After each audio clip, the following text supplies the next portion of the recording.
l'évolution de la mobilité, notamment avec, toutes les politiques autour de la mobilité douce, donc de moins en moins de gens avec des véhicules, de moins en moins de gens avec des déplacements de véhicules, donc en périphérie.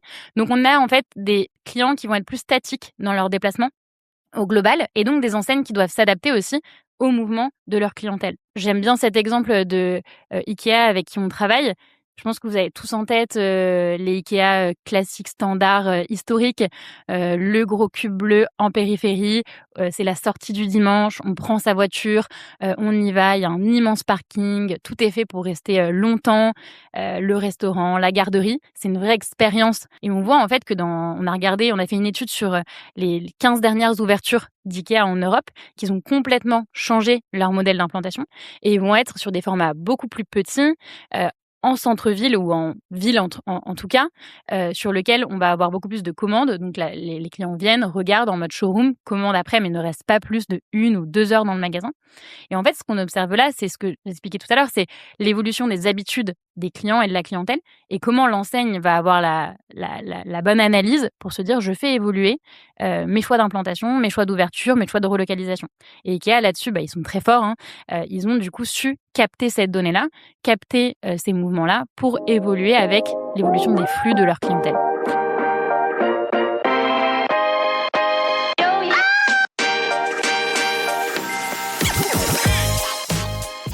Bonjour et bienvenue sur les Digital Doers. Depuis 2019, je prends le temps de rencontrer celles et ceux qui façonnent et transforment le commerce en France, des dirigeants de marques, d'enseignes, de plateformes, de DNVB ou de solutions qui vivent de l'intérieur les grandes mutations du commerce. Ici, pas d'interview formatée, j'aime les conversations longues, franches et analytiques, celles qui permettent de prendre de la hauteur, de comprendre les choix stratégiques, les contraintes, les arbitrages et les convictions, que ce soit en mode one-to-one ou dans des formats thématiques. Nous parlons de distribution, de marché, de proposition de valeur, d'évolution des comportements d'achat, mais aussi de technologie et de solutions. Chaque semaine, je vous propose un nouvel épisode. Pour en être notifié, vous pouvez vous abonner à la plateforme d'écoute de votre choix. Enfin, pour suivre l'actualité du podcast et de notre écosystème, vous pouvez également me retrouver sur LinkedIn, Instagram, TikTok, Facebook, ainsi que sur mon groupe WhatsApp et bien évidemment sur lesdigitaldoers.com. Tous les liens sont en description de cet épisode. Bonne écoute, toujours sans coupure.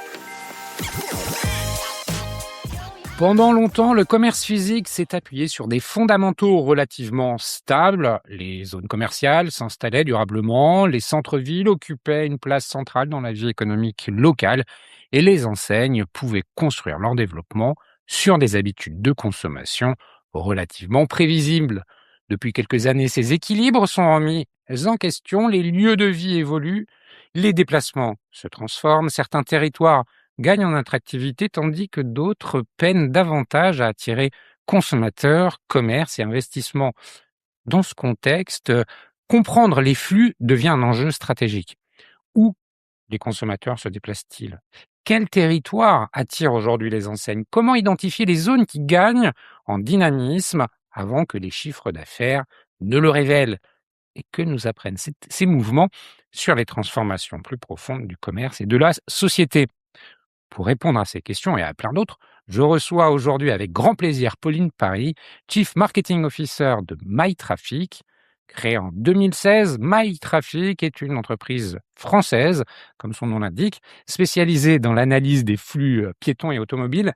Et grâce à l'exploitation de données géospatiales, l'entreprise accompagne enseignes, foncières, investisseurs et collectivités dans leurs décisions d'implantation, de développement et d'investissement. Donc vous comprenez la logique et la légitimité de MyTraffic à prendre la parole sur ces enjeux-là. Au cours de cette conversation, nous chercherons d'abord à comprendre comment ces flux permettent de lire les grandes évolutions du commerce. Nous nous intéresserons ensuite aux nouveaux modèles qui se développent actuellement sur le territoire et à ce que leur choix d'implantation révèle. Nous verrons également comment la donnée géographique devient un outil stratégique pour les enseignes avant d'élargir la discussion aux enjeux d'attractivité des centres-villes et aux nouvelles géographies du commerce. Mais avant de commencer, Pauline, peux-tu te présenter en quelques mots? Avec plaisir. Bonjour, Cyril et merci de me recevoir, aujourd'hui dans ton podcast. Je suis ravie de pouvoir échanger avec toi, sur, l'évolution, du retail aujourd'hui, en Europe. Pour me présenter, rapidement, moi j'ai le commerce dans le sang. Je suis une fille, de franchisés dans la grande distribution. Mon arrière-grand-père, mon grand-père, mon père, tenaient des Monoprix, pour être précise. Et donc moi-même, j'ai, donc depuis toute petite baigné dans le monde, du commerce. J'ai d'ailleurs commencé ma carrière chez Monoprix, en toute, cohérence. D'abord en magasin, j'ai fait du coup, quelques années, en chef de rayon et ensuite après, adjointe, en magasin. À Paris, à l'étranger aussi, notamment au Liban, pour ensuite après rejoindre, les équipes au siège dans le département, data. Donc c'est là que je suis tombée, dans le monde, de la data qui en fait pour moi aujourd'hui, est vraiment une arme, super puissante, quand on veut évoluer dans le monde du commerce où effectivement on est en plein bouleversement. Aujourd'hui en Europe, les règles du jeu, changent et donc la data est vraiment, une arme, pour moi, à maîtriser et à comprendre. Comment tu passé du magasin, du carrelage comme on dit, à la data, au siège? Il y a, un truc qui t'a fait prendre conscience de l'intérêt de la data? C'est une opportunité? C'est quelqu'un? Comment Mmh. tu arrivé à ce changement? Je pense que déjà, au début, je me suis pas posé de questions. Commencer en magasin, c'est la base. Tout le monde commence entre guillemets, par l'expérience terrain. Il y a personne, en tout cas très peu de personnes, au siège chez Monoprix. C'est vraiment dans l'ADN, de comprendre comment ça fonctionne sur le terrain, comment ça fonctionne en magasin, la réalité des équipes et la réalité aussi, des clients. Et donc du coup, j'ai commencé par là. J'ai d'abord commencé par des stages et puis après, mon premier emploi. Le but, c'était vraiment de comprendre au maximum, d'engranger un maximum de connaissances pour ensuite après pouvoir évoluer, dans d'autres domaines. C'est quelque chose que moi j'ai toujours aimé faire dans mon parcours, on le verra après, mais je suis tout terrain, tout m'intéresse. L'idée, c'est d'avoir, un projet, challengeant, sur lequel, je peux, apporter, et apporter ma patte et avoir de l'impact, rapidement. Donc l'idée, c'était d'engranger un maximum de connaissances, de comprendre ce qui se passait et ensuite après de voir, comment j'allais pouvoir faire changer les choses. Et après pour répondre à ta question, c'est pas quelqu'un en particulier, en fait si, je dis n'importe quoi. J'ai échangé à ce moment-là avec, Florence Chaffiot qui était la directrice marketing à l'époque, chez Monoprix. Donc Mmh. maintenant elle est chez Fnac, je pense que, tu la connais aussi, et qui en fait à l'époque était chez Monoprix, et gérait vraiment toute la partie marketing et clients. Et j'ai échangé avec elle justement à ce moment-là, et elle m'a parlé, de la data et du pricing, notamment de l'importance de la data dans le pricing. Elle était assez quand même visionnaire et avant-gardiste sur ces sujets-là. Et elle m'a dit, je viens de recruter, un ponte de la data, qui venait de chez Simon Kucher, le cabinet de conseil, qui va arriver dans quelques mois. Il faut absolument que tu travailles avec lui, tu vas apprendre énormément. Et donc du coup, cette personne qui est Arnaud Foujol, qui était du coup à la direction, de la data après chez Monoprix, pendant toutes mes années, chez Monoprix, qui était vraiment, un mentor, pour moi, m'a parlé de son projet, qui était de remettre la data au cœur des décisions opérationnelles chez Monoprix. Et donc c'est parti de là. Je l'ai rejoint, on était 3 dans l'équipe quand j'ai quitté l'enseigne il y a quelques années maintenant pour aller chez MyTraffic. On était 200, donc ça a vraiment aussi, été une expérience fondatrice pour moi, dans mon parcours et dans ce que j'ai vu du retail.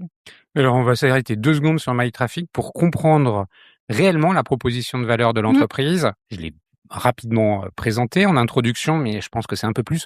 Comment tu présentes cette entreprise?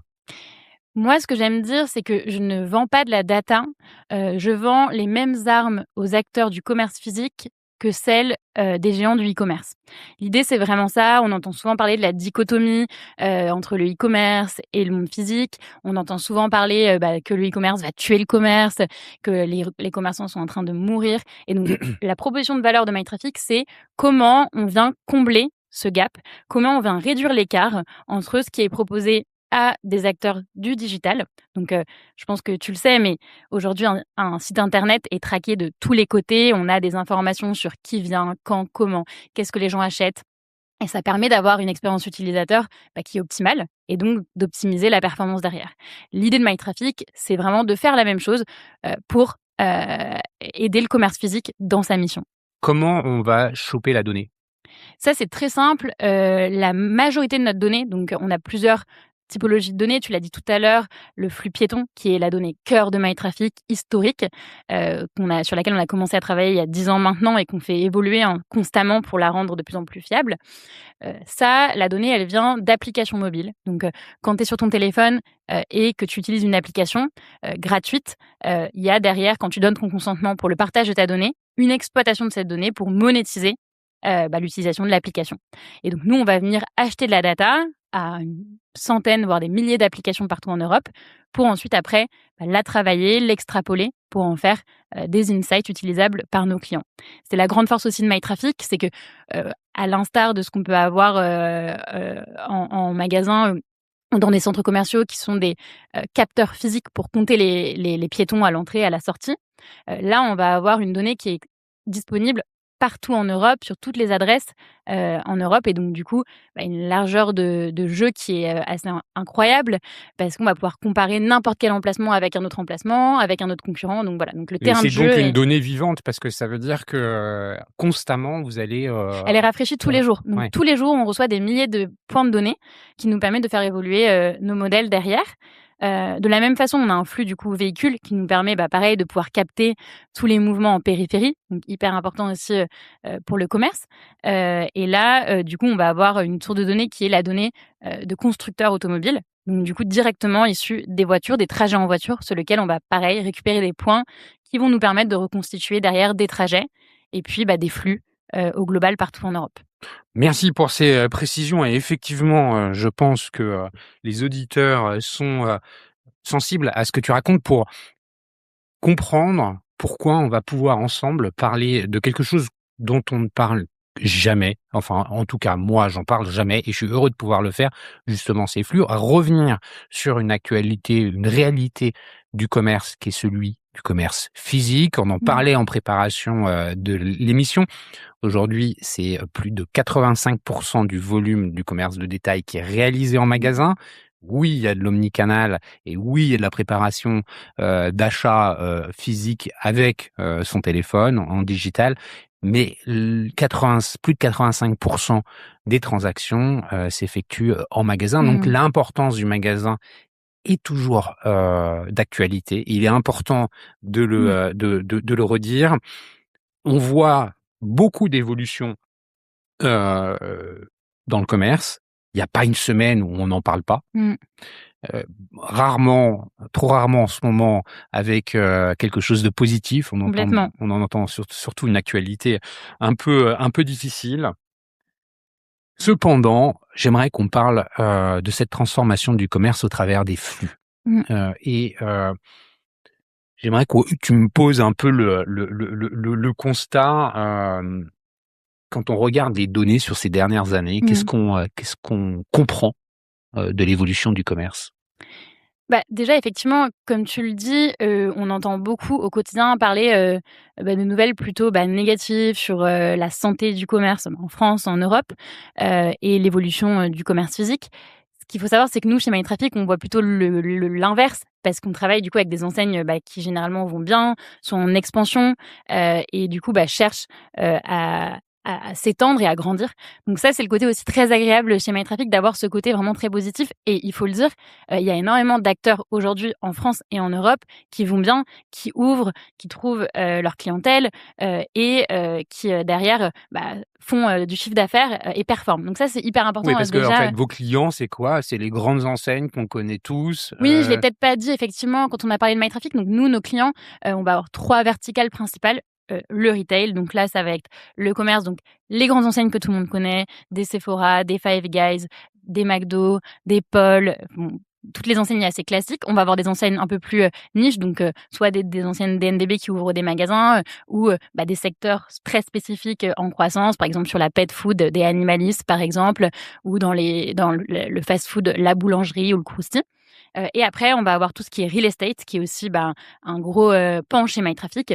Donc là, important d'avoir de la donnée pour comprendre et promouvoir les centres commerciaux, les assets de manière générale aux enseignes derrière. Et enfin, un gros pan dont on va discuter aussi après, le secteur public, les villes, parce qu'on entend souvent aussi la dichotomie entre, on va dire la bataille, entre les commerçants, qui disent: «Il y a personne dans ton centre-ville» et les centres-villes qui disent: «Oui, mais personne n'est intéressé par ton enseigne». Et donc ça, c'est aussi un débat, nous, qu'on observe de façon très neutre, avec nos clients, et on accompagne les villes dans la redynamisation de leur centre-ville. Comment les aider à aller, trouver les bonnes personnes à faire venir dans le centre-ville pour les bonnes raisons. Ouais, écoute, c'est super que tu le Ouais. précises parce que je pense que c'est un aspect important justement pour comprendre, ces transformations du Mmh. commerce au travers des flux. Heu, Pourquoi je te pose la question? C'est que le covid est passé par là et les confinements ont peut-être modifié, Complètement. heu, un historique de flux. Qu'est-ce que tu peux nous raconter par rapport à ça? Complètement, effectivement, on voit que, les dynamiques, qui étaient des dynamiques, comme tu dis, historiques, notamment avec, l'émergence du télétravail, donc il y a eu une émergence très forte, très soudaine, notamment sur les déplacements, pendulaires entre périphérie et centre-ville, a énormément, bousculé, ces habitudes.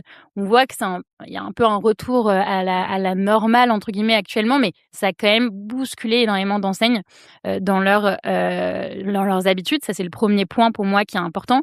Le 2e point aussi, qui est, clé, dans l'évolution des flux, c'est, l'évolution de la mobilité, notamment avec, toutes les politiques autour de la mobilité douce, donc de moins en moins de gens avec des véhicules, de moins en moins de gens avec des déplacements de véhicules, donc en périphérie. Donc on a en fait des clients qui vont être plus statiques dans leurs déplacements au global, et donc des enseignes qui doivent s'adapter aussi au mouvement de leur clientèle. J'aime bien cet exemple de, IKEA avec qui on travaille. Je pense que vous avez tous en tête, les IKEA, classiques, standards, historiques. Le gros cube bleu en périphérie, c'est la sortie du dimanche, on prend sa voiture, on y va, il y a un immense parking, tout est fait pour rester, longtemps. Le restaurant, la garderie, c'est une vraie expérience, du samedi, après-midi, voire de la journée, et on voit en fait que on a fait une étude sur, les 15 dernières ouvertures d'IKEA en Europe, qu'ils ont complètement changé leur modèle d'implantation, et ils vont être sur des formats beaucoup plus petits, heu, en centre-ville ou en ville en tout cas, sur lequel on va avoir beaucoup plus de commandes. Donc là, les clients viennent, regardent en mode showroom, commandent après, mais ne restent pas plus de 1 ou 2 heures dans le magasin. Et en fait, ce qu'on observe là, c'est ce que j'expliquais tout à l'heure, c'est l'évolution des habitudes des clients et de la clientèle, et comment l'enseigne va avoir la bonne analyse pour se dire: «Je fais évoluer, mes choix d'implantation, mes choix d'ouverture, mes choix de relocalisation». Et IKEA là-dessus, ils sont très forts, hein. Ils ont du coup su capter cette donnée-là, capter, ces mouvements-là pour évoluer avec l'évolution des flux de leur clientèle. Ça, c'est hyper intéressant parce que IKEA construit sa croissance, plus sur l'ouverture de gros cubes Mmh. périphériques, mais justement en allant capter un besoin, une, clientèle directement en centre-ville. J'imagine avec la stratégie de se dire: «Je vais vendre des petits produits en centre-ville et surtout donner envie, depuis le centre-ville à mes consommateurs de venir passer une expérience en périphérie», c'est ça? On voit qu'il y a même, tu vois, je pense qu'il y a vraiment, 2 expériences à siloter, hein. Les clients qui vont dans le IKEA City ne vont pas forcément aller après dans OK. le IKEA en périphérie. Ça aussi, dans l'évolution donc des Donc on mouvements, touche une nouvelle il y a vraiment clientèle. cette notion de statique où la clientèle va avoir tendance à rester dans sa zone de vie beaucoup plus qu'avant. Heu, on en parlera peut-être après aussi sur le prix du carburant, qui a aussi du coup été, un peu une bombe, pour justement, les flux, commerciaux. Les gens, prennent moins leur voiture, et donc forcément, quel est l'impact? Quel est l'impact pour, les enseignes qui sont en périphérie? Quel est l'impact pour les enseignes de grande distribution qui ne sont pas accessibles à pied, sur la livraison, et sur les horaires aussi d'ouverture? Donc ça joue énormément aussi. Il faut savoir que, le retail, évolue, de façon très rapide par rapport à toutes les actualités qu'on peut avoir sur le niveau de vie, et le pouvoir d'achat aussi, des clients. C'est très intéressant que tu parles de ça et que tu rattaches à l'actualité liée au coût du carburant avec la guerre en Iran et justement le sujet des centres-villes. On Mmh. commençait rapidement à en parler. Les centres-villes sont, heu, à la fois plébiscités par les consommateurs parce que c'est une zone dans laquelle ils aiment sortir, où il y a de Mmh. l'activité, on peut aller, dans des restaurants, dans des bars, faire quelques courses, mais en même temps qu'ils sont pas complètement satisfaits de l'offre Mmh. qui se présente à eux, qui se plaignent de voir disparaître des magasins. Ils sont un peu schizophrènes parce que ce sont les mêmes consommateurs qui vont aller acheter sur les plateformes chinoises Mmh. et puis, les agglomérations qui cherchent à dynamiser ou redynamiser ces centres-villes. Le fait que l'utilisation de la voiture devient quelque chose de plus réfléchi à cause du coût de transport, est-ce que vous observez déjà quelque chose se passer dans la refréquentation des centres-villes? Complètement. Donc là, si on reste sur cet exemple de l'évolution, du prix, du pétrole, on a justement fait une analyse, le mois dernier sur, un panel d'une trentaine de centres-villes, en France, et de le comparer avec la politique de mobilité douce dans ces villes. Et on voit qu'il y a une corrélation claire entre, la baisse de fréquentation dans des centres-villes où en fait le moyen premier de transport est la voiture, et d'autres villes sur lesquelles les infrastructures, poussées, souvent par les politiques de la ville, sont des infrastructures, plus orientées mobilité douce. On le voit, à Bordeaux notamment où en fait on a une fréquentation de centre-ville qui est plutôt stable sur les 18 derniers mois, qui est plutôt stable, voire en légère, hausse. On le voit à Paris, on le voit à Marseille, également. Donc en fait, les centres-villes qui ont poussé l'arrivée de la mobilité douce aujourd'hui, et ça peut être un peu contradictoire parce qu'on entend souvent, notamment à Paris, le fait qu'il y ait trop de zones vélo, trop de zones piétonnes et que ça va venir à l'encontre du coup, du commerce. Mais on le voit quand même d'un point de vue global que la fréquentation, elle, n'est pas impactée directement. Alors après, on peut Attends, je t'arrête oui, 2 vas-y, secondes, je t'en hyper intéressant. On est à Paris, on parle de Rivoli. mmh. Parce que là, l'exemple que Oui, tu oui. parles, me fait, penser à Rivoli. Tous les commerçants de Mmh. Rivoli étaient vent Évidemment. debout, devant, la transformation de la rue, en piste cyclable géante, en disant que ça allait faire fuir, le flux, de consommateurs potentiels. Vous avez observé cette réalité-là? Complètement, et c'est encore des échanges qu'on a tous les jours avec, nos clients. On travaille aussi avec la Fédération, des acteurs du commerce et des territoires, la FACT, et donc du coup avec lesquels, pareil, c'est des sujets du quotidien, et c'est des dichotomies qui sont plus complexes. On peut pas juste se dire, c'est une zone, du coup, de piétons, il va y avoir moins de monde, donc du coup, ça va avoir un impact sur le commerce. Pour moi, c'est vraiment une guerre qui est beaucoup plus compliquée que juste se dire, heu le mode, enfin l'infrastructure de la ville change et donc du coup, il va y avoir un impact direct sur le commerce et inversement. Et notamment, là, sur, l'évolution du prix du pétrole, potentiellement, rue de Rivoli, il y aurait eu beaucoup peut-être moins, on va dire, de flux qualifiés, c'est-à-dire de gens qui viennent pour «acheter» entre guillemets dans la zone, que, aujourd'hui, le même flux, mais qui est en vélo. Donc ça, c'est des dynamiques qui sont compliquées et qui sont très intéressantes à analyser, dans le temps. On le voit aussi un exemple, moi, que je trouve très intéressant, c'est, tout ce qui a été fait dans la ville de Montpellier, notamment autour des transports.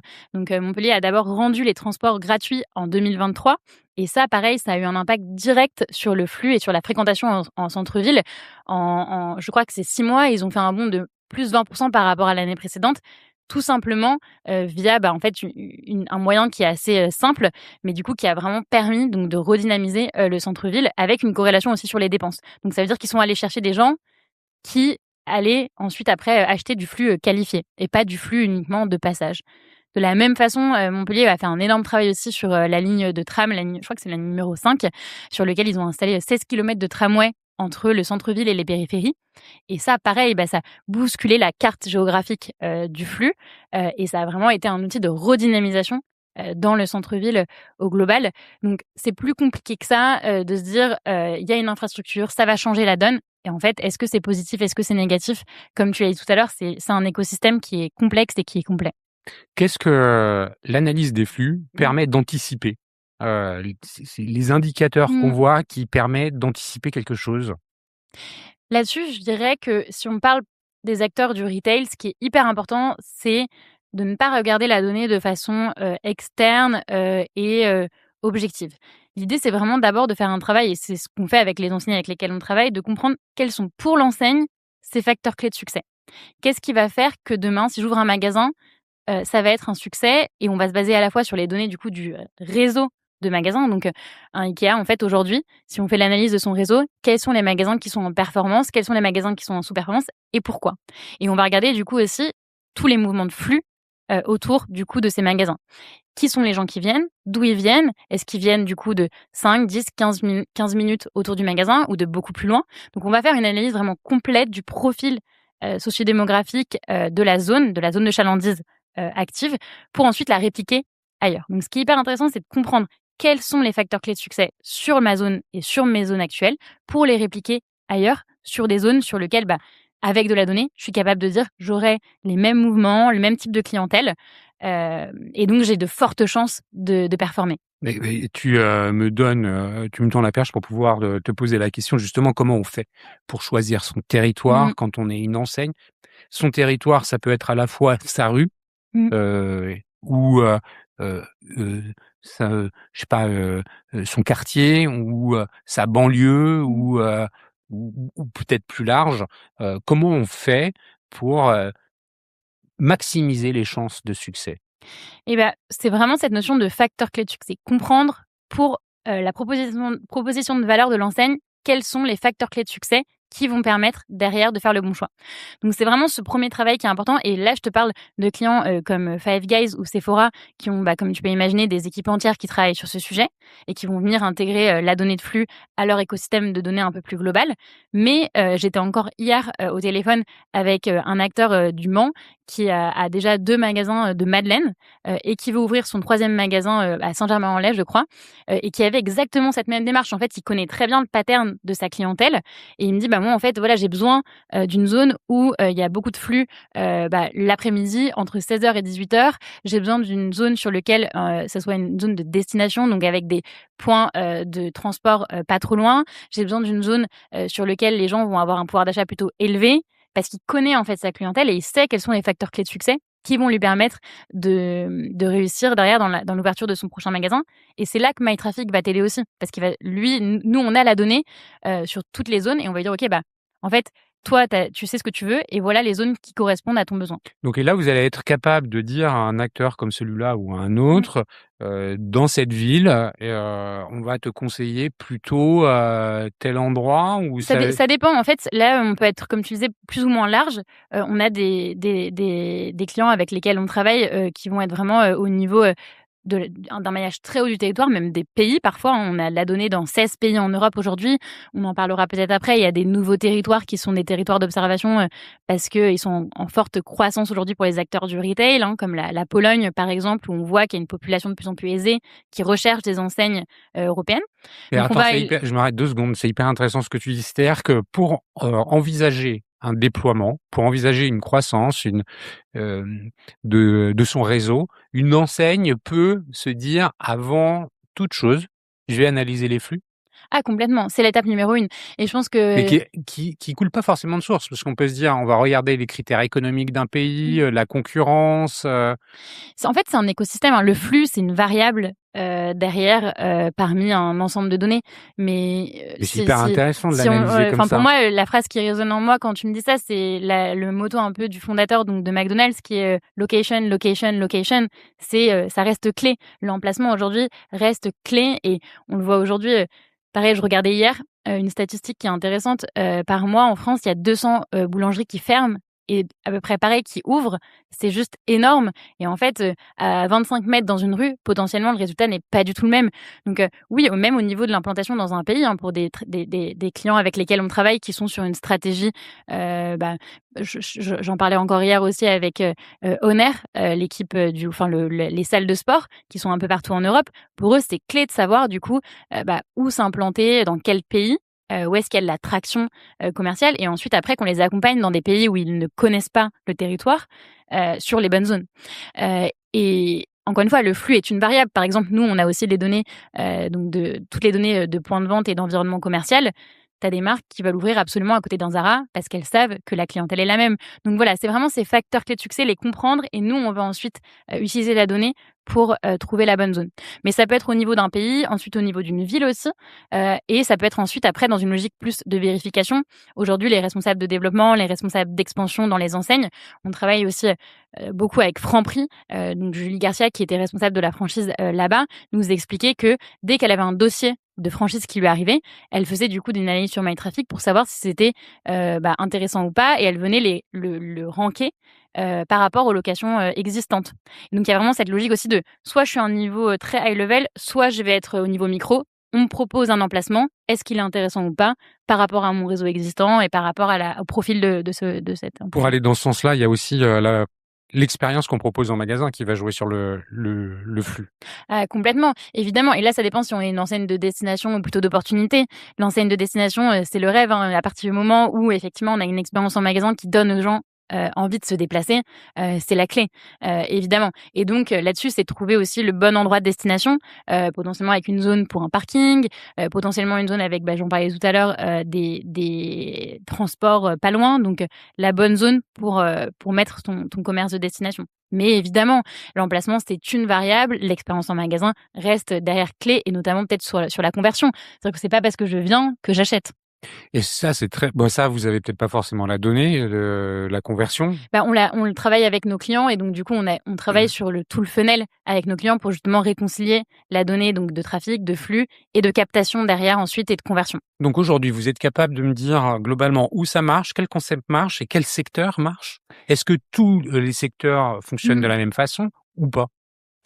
C'est ce que j'adore, chez MyTraffic, c'est que du coup, je vois énormément de tendances, énormément, d'acteurs, partout en Europe et donc j'observe, j'ai une vision 360 sur ce qui se passe dans le retail. Ça m'a particulièrement marqué au salon le MAPIC, à Cannes. Je ne sais pas si tu connais? C'est un Ouais. salon, de l'immobilier très, très connu, en Europe. Tous les acteurs du retail, s'y rendent et nous, on y va chaque année, on a un stand là-bas et en fait, c'est marrant parce que le flux pour le coup, des visiteurs du stand était très représentatif, des tendances actuelles, dans le retail. Donc on avait, premièrement une grosse brique autour, du pet food, pet care de manière générale. Nous, on a des clients, comme Animalis, GMT qui sont des clients, en ex qui ont qui sont, qui ouvrent des centaines de magasins, par an.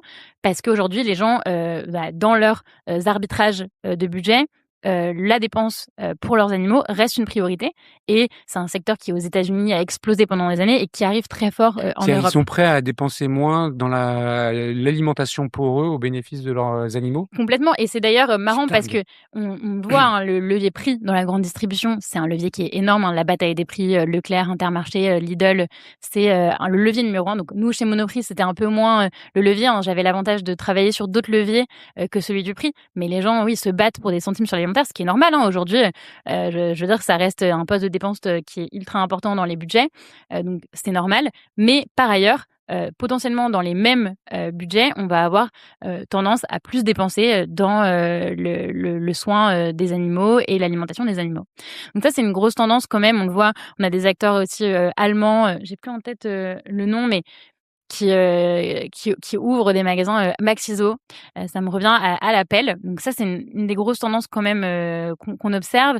L'autre grosse tendance aussi, c'est tout ce qui est, sport et wellness aussi.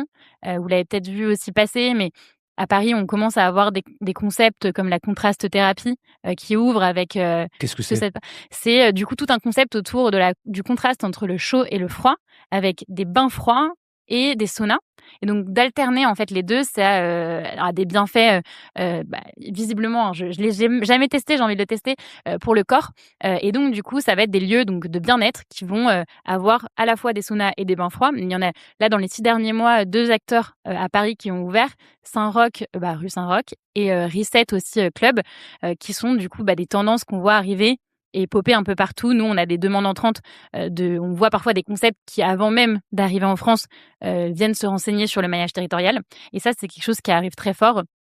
On le voit aussi avec tous les concepts, de pilates réformeur, de sport au global où on a vraiment cette notion de bien-être qui vient et qui rentre en jeu. Les gens ont envie d'aller dans des endroits, qui sont beaux, dans lesquels ils vont se faire du bien.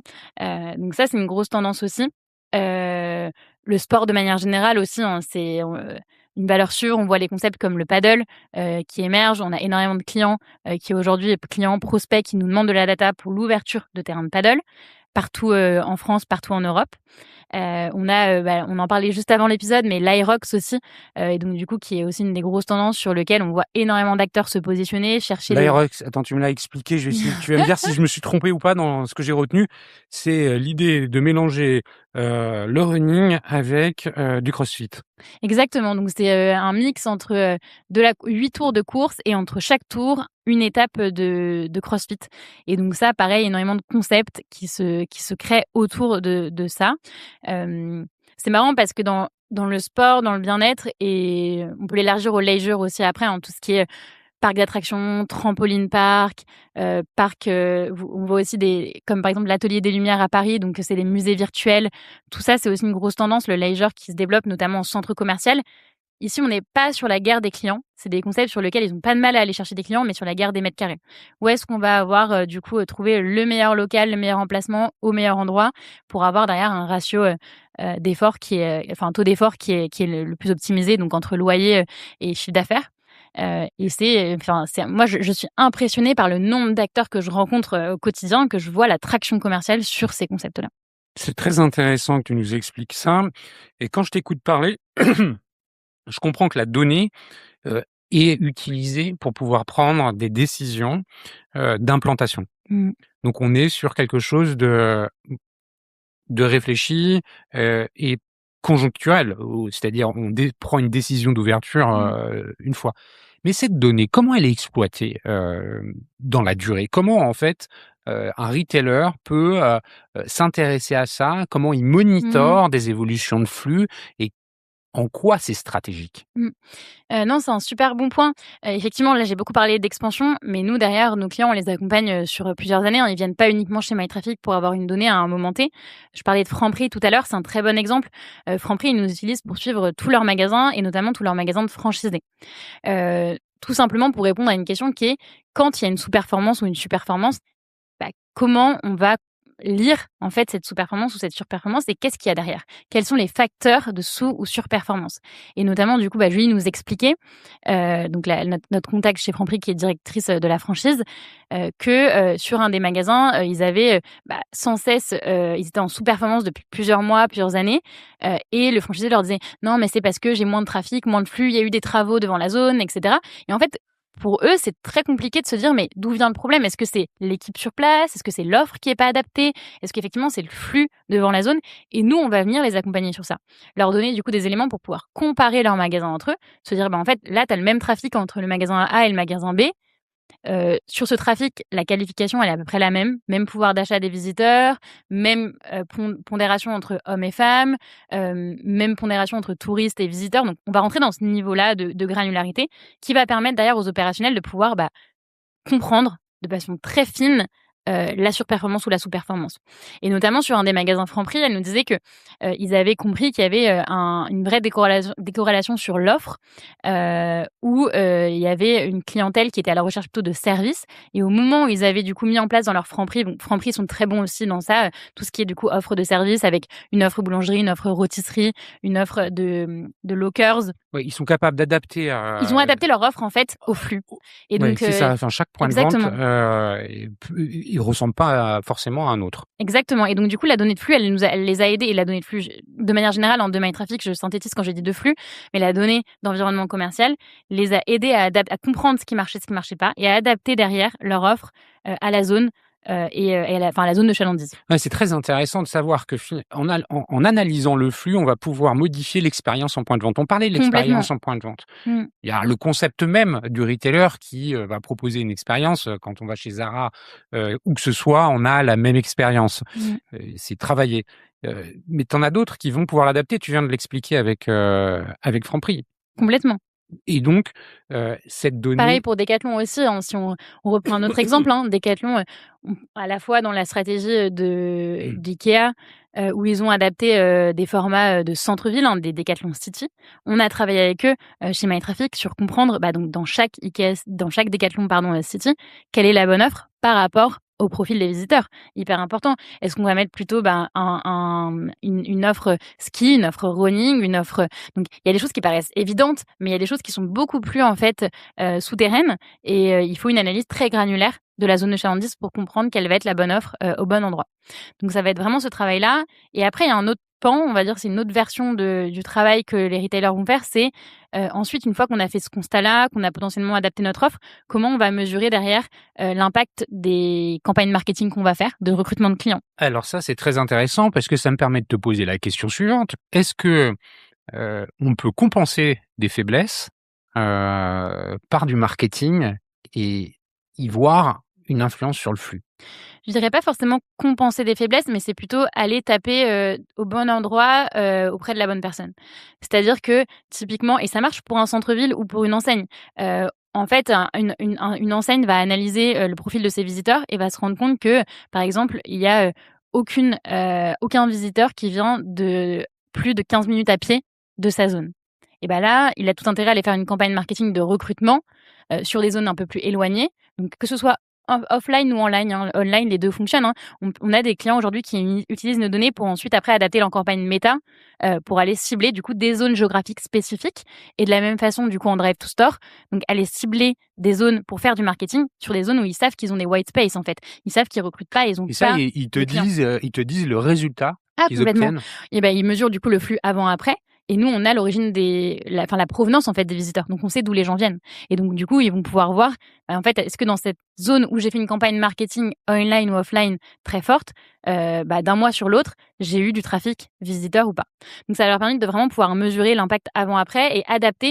En fait, aujourd'hui, les budgets quand même marketing sont de plus en plus resserrés, hein, dans le retail. Si je fais un Et peu un les coûts raccourci, d'acquisition de le plus coût en plus d'acquisition est de élevés? plus en plus élevé, donc du coup, ils ont tout intérêt à avoir une connaissance fine des zones où aller, faire, du ciblage à faire, géographique qui est clé. On a travaillé aussi avec Danone, c'est un autre exemple, qui me vient en tête, mais sur la distribution de leurs produits, Alpro, donc le lait, végétal, dans leur réseau de points de vente. Donc du coup, ils voulaient comprendre en fait la corrélation entre la performance d'Alpro et la localisation et le profil de visiteurs de chaque magasin. Et là, pareil, ils ont fait un gros travail de, on va dire d'optimisation, hein, de l'assortiment, de dire, en fait, il y a des on a pu voir, qu'il y a des zones affinitaires sur lesquelles il faut mettre de l'Alpro, et dans ces zones-là, on va investir en marketing, on va mettre du budget de recrutement de clients et il y a d'autres zones où on va juste l'enlever de l'assortiment. Donc c'est vraiment, une connaissance fine qui nous permet de pouvoir travailler en amont effectivement sur l'expansion évidemment et ensuite après tout au fil de la vie du magasin et du réseau. Tu me parles de tout ce qui, les facteurs clés de succès, Mmh. mais j'imagine que vous devez aussi observer, les facteurs de défaite. Qu'est-ce qui fonctionne? Quelles sont les erreurs, qui sont, communément observées, auxquelles il faut faire attention? C'est quoi? C'est, Mmh. mal interpréter la donnée? C'est ignorer la donnée? C'est quoi ce que vous observez? Bah, déjà c'est marrant parce que quand, donc moi je suis arrivée chez MyTraffic en 2019, donc avant le Covid et en fait, quand il y a eu le Covid, je me suis dit: «Oh là là, pourquoi je suis partie de chez Monoprix pour aller dans une boîte qui fait de la data dans le monde physique alors que plus personne ne bouge?» Et en fait, ça n'a jamais aussi bien marché que quand justement, les enseignes n'avaient plus de trafic et donc du coup, qu'il y a eu un peu un mouvement de panique où ils se sont dit: «En fait, c'est le moment pour investir, pour comprendre ce qui se passe, et pour être armé, pour derrière mieux repartir». Donc je dirais effectivement que le premier réflexe d'une enseigne qui va pas, c'est de comprendre pourquoi ça va pas et d'aller chercher et d'aller analyser et donc déjà de s'équiper. Donc une enseigne qui s'équipe pas et qui continue entre guillemets à répliquer les mêmes facteurs clés de succès qui finalement en fait ne sont pas tant des facteurs clés de succès, pour moi c'est déjà une première erreur, stratégique qui permet pas de pouvoir, adapter et faire des pivots qui sont parfois nécessaires, hein. Comme on l'a vu, je reprends l'exemple d'IKEA, mais des pivots comme ça, on en voit partout sur des enseignes qui sont historiques, hein. En France, aujourd'hui, on entend des liquidations judiciaires, tous les jours quasiment, sur des enseignes historiques. Donc il y a vraiment ce travail de: quel est le pivot que je peux faire par rapport à ma clientèle? Où sont mes clients? Est-ce qu'ils ont bougé? Qu'est-ce qu'ils recherchent? Donc ça, c'est vraiment, clé pour moi et après il y a aussi, on le voit, des effets de mode, hein, dans le retail, des effets de mode sur lequel, il y a une tendance qui est là, pendant, allez, 5, 10 ans et puis après qui s'éteint. On l'a vu, sur les cookies, on l'a vu, sur, les enseignes, très spécialisées de focaccia ou de servi de voilà, d'enseignes très niches sur lesquelles, en fait, il y a eu un effet mode, un effet marketing qui s'est essoufflé dans le temps parce qu'il y a pas une vraie proposition de valeur derrière. On le voit aujourd'hui, on travaille avec, un client des les enseignes Krusty Game. Donc je pense que tu l'as vu aussi, le Krusty, donc le poulet frit, c'est une des grosses tendances, notamment sur C'est un petit peu dans l'actualité. qui explose, complètement, qui explose notamment, via TikTok, hein. C'est aujourd'hui un gros levier, et on voit des enseignes qui veulent ouvrir du crousty partout. Nous, chez MyTraffic, j'ai un inbound toutes les 2 semaines où c'est une nouvelle enseigne de crousty. C'est incroyable et donc on travaille avec eux et c'est ce qu'ils nous disent, c'est comment on fait attention pour ne pas, dépenser, trop, ouvrir trop vite, alors qu'en fait, c'est qu'une tendance, une tendance, Ouais, il faut une faire tendance. attention à la Donc je mode. dirais, il y a vraiment ça, c'est ignorer la data, Ouais. faire attention aux tendances qui sont des tendances passagères, mais qui sont liées à des effets de mode, et après, en fait, il y a vraiment aussi le loupé d'une ouverture, hein. Aujourd'hui, ouvrir un magasin, c'est un capex qui est énorme, hein. C'est parfois plusieurs, millions d'euros en fonction, du magasin. on se loupe, derrière, ça peut couler, une boîte, un petit réseau, qui se loupe sur une ouverture. Derrière, c'est terminé, quoi. Donc je dirais que c'est d'autant plus important. Effectivement, nous, c'est ce qu'on dit aussi à nos clients. La proposition de valeur, elle est de pas se tromper sur l'emplacement. C'est potentiellement des millions d'euros, que tu vas aller, récupérer, que tu vas aller, éviter, enfin, tu vas éviter de perdre des millions d'euros. Est-ce que tu observes qu'il y a des clients qui comprennent plus vite que d'autres, des signaux faibles, dans l'analyse de flux et qui leur permet d'avoir des coups d'avance? Complètement. Ça, c'est évident pour moi.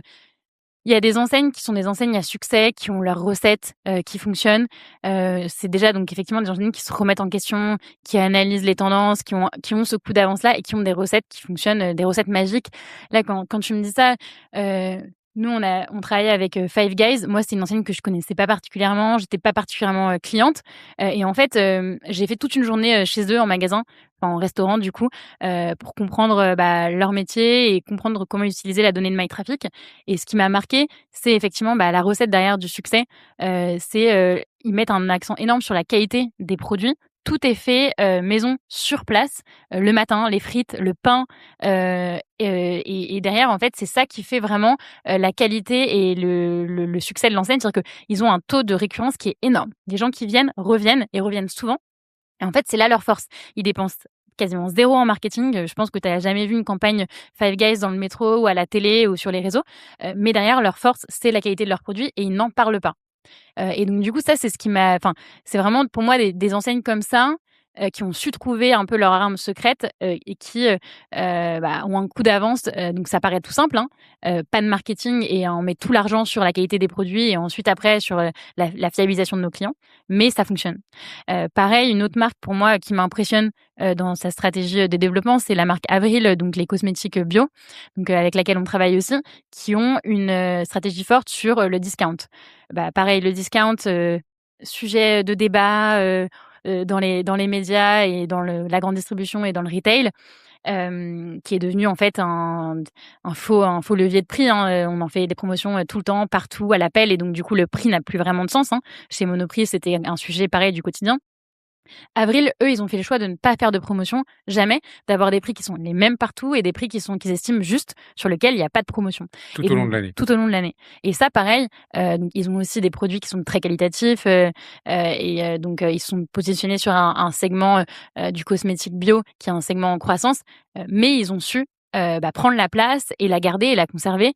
Donc on a des Aromazone aussi dans la même tendance, mais ils ont pour moi une recette secrète qui fait qu'ils fonctionnent et qui fait qu'ils sont très appréciés, de leurs clients et ça, c'est un peu un coup d'avance, un petit tips. Comment, je te pose la question, qui me vient en t'écoutant. Comment, la tech aujourd'hui vient renforcer votre dispositif? Est-ce qu'il y a beaucoup de données? L'exploitation de cette donnée, dans quelle mesure l'IA est là pour vous accompagner et renforcer son exploitation? Heu Notre métier avec l'IA, il change pas, énormément, pour être honnête. Là où ça va changer et c'est génial d'ailleurs, c'est plutôt dans l'accès à la donnée pour nos clients. C'est-à-dire que nous, historiquement, donc MyTraffic, on est un logiciel, SaaS qui est accessible en ligne, sur lequel, il faut se connecter et derrière, il y a quand même un niveau de compétence minimum à avoir pour aller interpréter les graphiques, jouer avec la donnée, choisir des variables et donc ça demande quand même, de l'investissement en temps.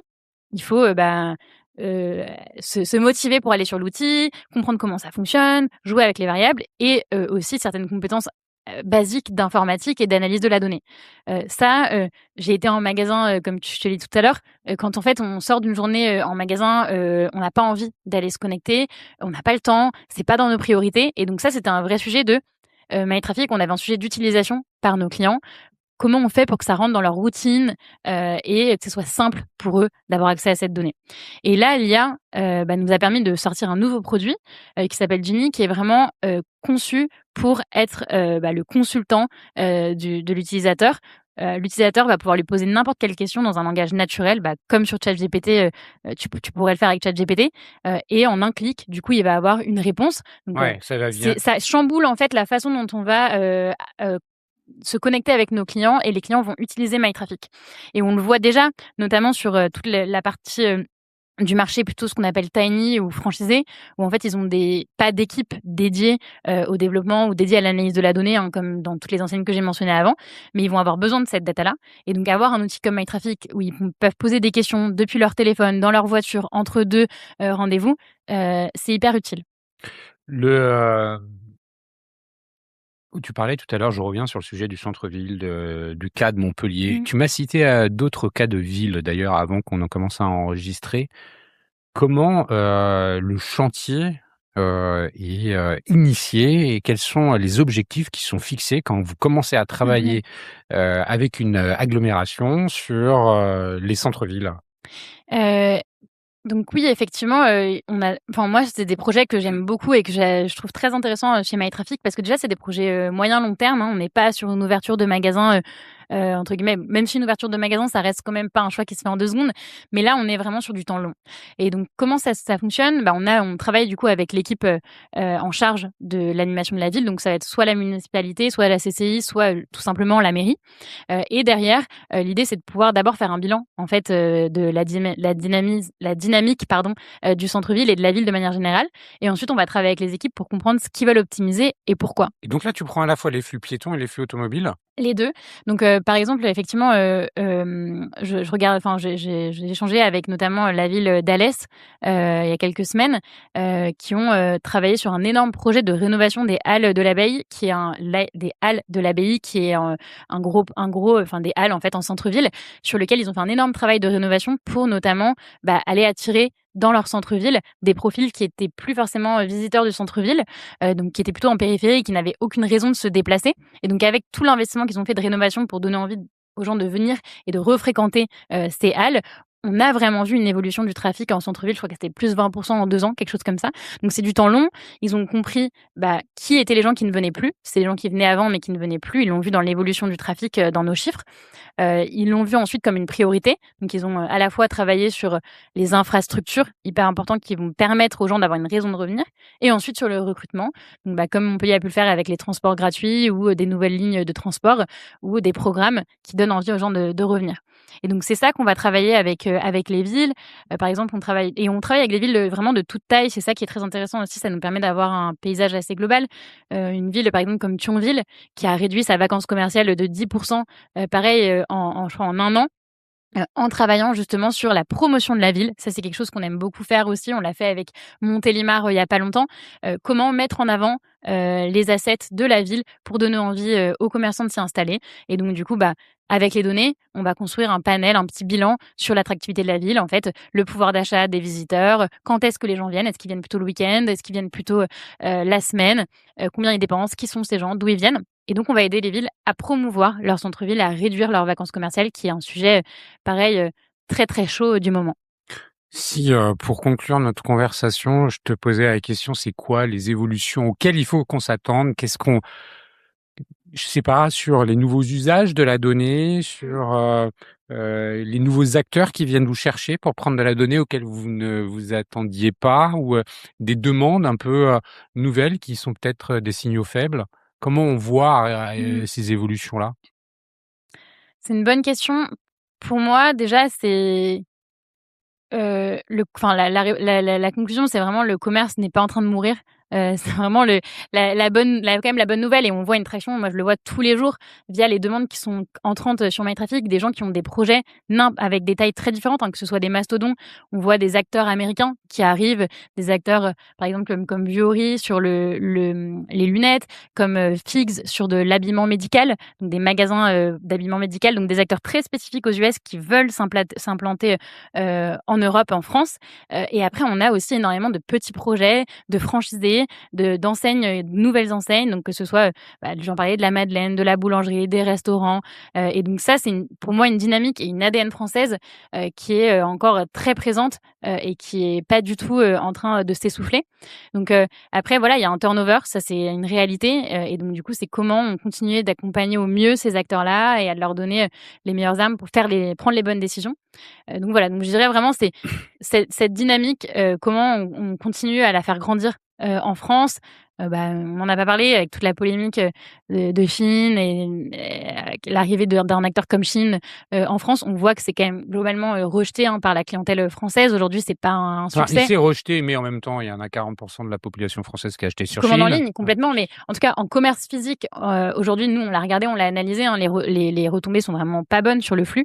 On voit une baisse du flux, Ah dans oui, c'est ça, ouais, complètement, dans le magasin physique, du BHV. Donc comment dire? On a quand même, je trouve cette ADN française, cette culture du commerce qui est encore très forte, voilà, nous, ce qu'on espère en tout cas, et c'est pour ça, hein, c'est la mission aussi de MindTraffic, c'est, continuer à leur donner, des armes qui leur permettent de combattre dans l'environnement du e-commerce, dans l'environnement de Nationalisation.